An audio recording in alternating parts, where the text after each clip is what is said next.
Assalamualaikum warahmatullahi wabarakatuh. Selamat malam Bapak Ibu, sahabat-sahabatku, saudara-saudaraku semua, pemirsa channel YouTube Solusi Hukum HWA. Berjumpa lagi bersama saya Heri Wicaksono SHMH dalam sharing diskusi tentang persoalan-persoalan hukum yang sering terjadi di masyarakat. Pada kesempatan malam hari ini saya membaca WA di kolom konsultasi hukum yang saya kelola. Ada seorang penanya. Nah, penanya ini kebingungan karena merasa ditipu. Mungkin Bapak Ibu, saudara-saudaraku sekalian sudah sangat sering ya mendengar apa itu penipuan. Saya ditipu, Pak. Saya kena tipu, Pak. Nah, demikian. Nah, yang pada kesempatan hari ini saya akan bacakan apa yang dialami oleh penanya. Langsung saja, seperti biasa saya tidak akan menyebut nama penanya, hanya sebatas tentang kronologi cerita apa yang dialami oleh si penanya. Sebagai berikut pertanyaannya. Assalamualaikum warahmatullahi wabarakatuh. Bapak, saya mau bertanya tentang persoalan hukum yang saya alami. Saya seorang pria berusia 40 tahun. Saya ditipu teman saya, Pak. Saya memiliki teman yang menjalankan usaha rental mobil.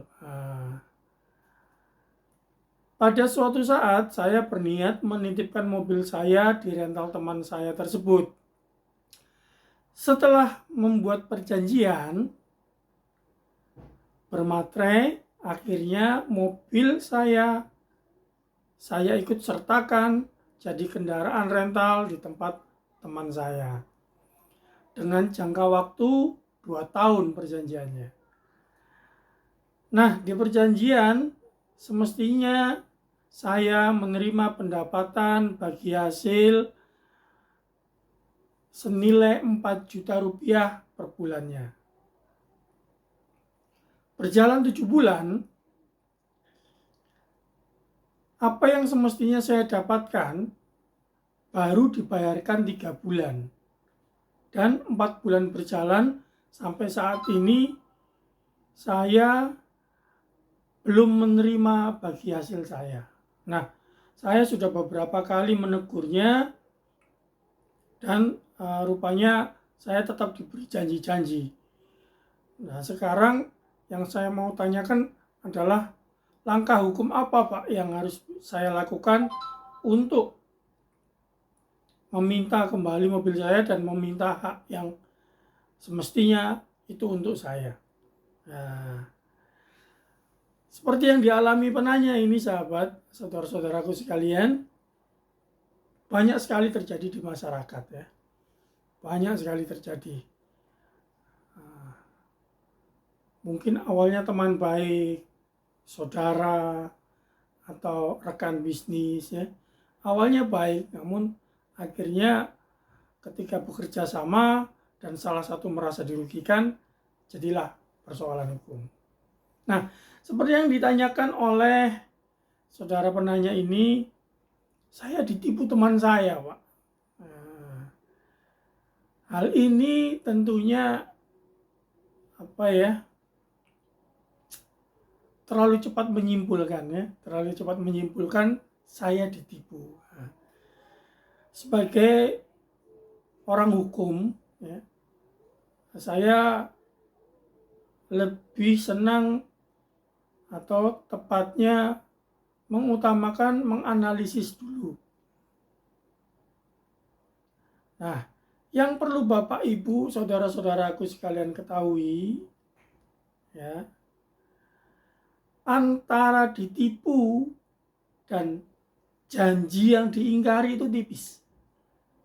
Ya. Jadi saya ditipu. Nah, ya kan?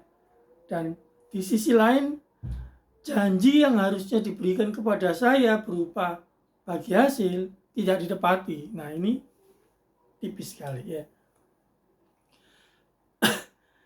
Oleh karenanya sebaiknya pahami dulu apa itu pengertian dan akibat hukumnya yang dikatakan menipu dan ingkar janji. Ya, ini yang sebaiknya Bapak, Ibu, dan saudara-saudaraku pahami terlebih dahulu supaya Bapak, Ibu dapat membedakan mana ini penipuan yang diatur di dalam hukum pidana, ada ancaman pidananya, dan mana ini yang perbuatan ingkar janji yang diatur di dalam kitab hukum perdata di Indonesia. Ya, saya coba jelaskan mulai dari ingkar janji. Dari segi hukum, bahasa hukumnya adalah wan prestasi. Ya, berasal dari adanya kesepakatan kedua belah pihak. Ini perlu dicatat. Jadi penanya tadi mengatakan ada perjanjian. Nah, berarti di situ adanya sebuah ikatan yang satu sama lain saling memberikan komitmennya. Jadi, jika salah satunya gagal memenuhi janjinya, itulah yang disebut ingkar janji, wan prestasi. Ya. Nah, jadi contohnya tadi rental kerjasama, yang satu menitipkan mobil, yang satu menjanjikan bagi hasil. Nah, ternyata setelah yang satu memberikan janjinya untuk mobilnya ditaruh di tempat situ sebagai unit untuk direntalkan, dan yang satunya menjanjikan memberikan benefit berupa bagi hasil. Ternyata hanya berjalan 3 bulan dan 4 bulannya tidak dipenuhi atau belum dipenuhi. Nah, itulah yang disebut ingkar janji. Ya, mudah-mudahan Bapak, Ibu, saudara-saudaraku sekalian dapat memahami penjelasan saya. Nah, dalam undang-undang atau dalam ranah hukum di Indonesia ini, ingkar janji itu diatur di dalam kitab undang-undang atau kitab hukum perdata. Ya. Di situ ada beberapa pasal yang mengatur tentang perjanjian-perjanjian, ya kan? Nah, salah satunya yang bisa saya sebutkan adalah pasal 1233 KUH Per. Nah, orang hukum sering menyebutnya begitu, KUH Per, yang berbunyi perikatan lahir karena suatu persetujuan atau karena undang-undang. Itu yang harus Bapak Ibu pahami. Jadi perikatan itu lahir karena adanya persetujuan. Makanya disebutlah tadi ada perjanjian. Nah, pengingkaran itulah yang disebut wan prestasi. Nah, selanjutnya diatur di dalam pasal 1234 KUH Per juga, di mana perikatan itu ditujukan untuk memberikan sesuatu, untuk melakukan sesuatu, atau untuk tidak melakukan sesuatu. Persetujuan perjanjian itu tadi melakukan sesuatu, ya, tidak melakukan sesuatu, memberikan sesuatu. Itu poinnya, perjanjian itu. Lanjut di pasal 1313, suatu perjanjian adalah suatu perbuatan di mana satu orang atau lebih mengikatkan diri terhadap satu orang lain atau lebih. Jadi perjanjian itu tidak harus 2 orang, boleh 1 orang lebih. 2 mengikatkan diri kepada 1 orang, 3 atau 1000 mengikatkan diri ke 1 orang. Contohnya saja di perusahaan, ya. Satu perusahaan punya karyawan 100, mengikatkan diri pada 1 perusahaan. Itulah yang disebut perjanjian. Ya. Dan apa bedanya sama penipuan, Pak? Beda tipis. Nah, hal ini yang sering kadang-kadang masyarakat awam hukum agak rancu, bingung. Apa sih bedanya? Apa bedanya? Makanya kadang ada yang salah kaprah, masalah perjanjian dibawa ke kantor polisi. Ya, itu ada yang seperti itu. Ya, tapi ya enggak apa-apa, itu namanya juga belum paham, belum mengerti gitu. Nah, Saya lanjutkan lagi, apa bedanya dengan penipuan, Pak? Nah, kalau di penipuan itu diatur di dalam KUHP, Kitab Undang-Undang Hukum Pidana. Ya, pasalnya berapa? Pasal 378 ya. 378 itu mengatur mengenai delik penipuan atau tindak pidana penipuan.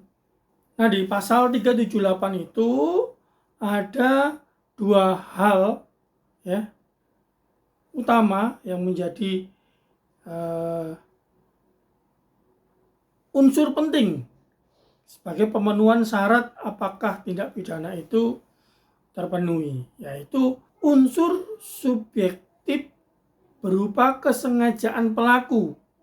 Nah, ya, kesengajaan pelaku untuk menipu orang lain yang dirumuskan dalam pasal undang-undang itu dengan kata-kata dengan maksud untuk menguntungkan dirinya sendiri atau orang lain secara melawan hukum. Ya, itu unsur subjektif. Nah, unsur yang kedua adalah unsur yang objektifnya, yaitu barang siapa tadi. Ya, barang siapa itu orangnya. Ya. Kemudian unsur menggerakkan orang lain agar orang lain tersebut menyerahkan benda atau memberi hutang atau menghapuskan hutang. Dan selanjutnya unsur cara menggerakkan orang lain itu. Nah, ini ada cara-cara nih, ya, cara-cara yang menurut undang-undang itu memenuhi unsur menipu, yaitu menggunakan identitas palsu, nama palsu, ya, martabat atau sifat palsu, gitu. Dia ngaku sebagai karyawan sebuah lembaga survei, datang ke rumah, menggunakan kepleknya, memperkenalkan diri sebagai dari lembaga survei. Setelah di rumah kosong, nah dia melancarkan tipu dayanya. Supaya apa? Supaya tuan rumah ngasihkan gelang emasnya. Itu tindakan yang disebut penipuan, ya. Tipu muslihat, termasuk gendam itu kan tipu muslihat. Tipu muslihat itu, hati-hati ya. Nah, apa yang dialami penanya tadi adalah masuk di ranah perbuatan ingkar janji, gitu. Ya kan? Makanya terus lantas upaya hukum apa Pak yang bisa saya tempuh, ya? Di perbuatan ingkar janji ini ranah hukumnya adalah perdata, di mana Bapak atau saudaraku bisa yang pertama melakukan peringatan tertulis. Ya, kalau orang hukum sering dibilang somasi. Nah, peringatan 1 kali, 2 kali, ya. Kalau perlu ya 3 kali, tapi biasanya 2 kali saja sudah cukup lah. Kalau diberi peringatan enggak direken atau enggak hiraukan, ya mohon maaf ya harus digugat, diajukan gugatan perdata ke pengadilan. Ya, toh. Untuk apa? Ya, untuk meminta hak-haknya yang diingkari dan juga membatalkan perjanjiannya. Ya, itu. Karena apa? Hal yang sudah diperjanjikan ya harus ditepati, itu aturan undang-undang ya sudah. Ya, nanti tugasnya Bapak hakim akan memeriksa perkaranya dan akan diputuskan bagaimana, apakah si tergugat atau temanmu itu bisa dikatakan ingkar janji, tidak menepati janji yang ada di perjanjian yang kalian berdua buat. Ya. Nah, itulah Bapak Ibu, saudara-saudaraku sekalian, perbedaan antara ingkar janji dan penipuan. Sangat tipis. Ya.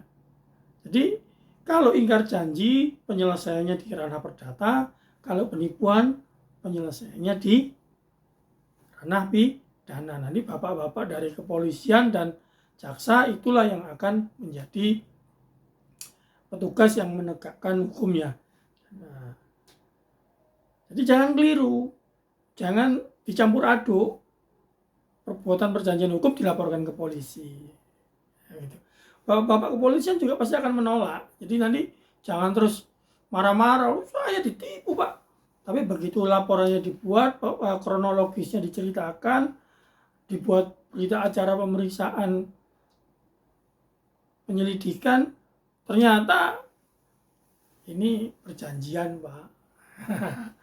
Ranahnya ranah perdata. Ya. Nah, semoga apa yang saya jelaskan pada kesempatan ini bisa menjawab pertanyaan saudaraku. Nah, seperti biasa, jika memang masih ada yang mengganjal dan ingin bertanya lagi, atau Bapak Ibu yang lainnya ingin bertanya, berkonsultasi, silakan. Seperti biasa, email di sini ya. Email di bawah ini, nanti saya akan menjawab pertanyaan Bapak dan Ibu. Terima kasih atas perhatiannya. Saya kembali mohon dukungannya kepada Bapak, Ibu, dan saudara-saudaraku pemirsa Solusi Hukumnya HWA. Jika memang Bapak Ibu suka dengan channel ini dan dirasa bermanfaat, mohon dukungannya, like, komen, dan subscribe-nya. Sharing ke teman-temannya supaya apa yang kita diskusikan dan dirasa bermanfaat ini dapat dirasakan juga oleh saudara-saudaraku yang lainnya sekalian ya. Saya akhiri.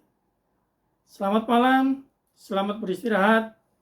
Assalamualaikum warahmatullahi wabarakatuh. Sampai jumpa di episode yang akan datang dengan tema yang berbeda pula.